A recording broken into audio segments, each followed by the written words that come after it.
السلام عليكم ورحمة الله وبركاته. هنا من أمام المركز الإسلامي بفيينا، وقد تجمع عدة آلاف من المصلين من مشارق الأرض ومغاربها احتفاء بيوم العيد الصغير، عيد الفطر المبارك. ولوحظ كثيرا من البهجة والسرور على وجوه الناس وتعاملات الناس وفصلات الناس في مشهد مهيب، وتجمعات كثيرة وصلت إلى شط نهر الدانوب. ونحن هنا الآن الساعة 11، وما زال كثير من الناس يحتفلون بهذا العيد المبارك، والأسر. وقد شهد جميع الأكشاك ومحلات الحلويات والمناسبات الهدايا التي تناسب هذا العيد، والأطفال فرحين جدا جدا بهذا العيد.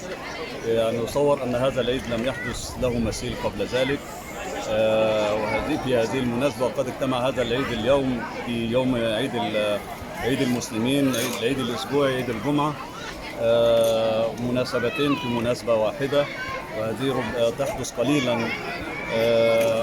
وهنا شوهد بعض الأطفال يلعبون ويمرحون، وقد سجل الأستاذ حسن قطري حلقات كثيرة قبلي في داخل المسجد وفي خارجه مع مدير المركز الإسلامي الدكتور أحمد النفرة وبعض الشخصيات المرموقة.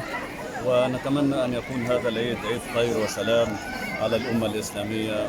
هنا من فيينا نحييكم أحمد إبراهيم مرعوم والإعلامي الكبير الأستاذ حسن قطري معكم، والسلام عليكم ورحمة الله وبركاته.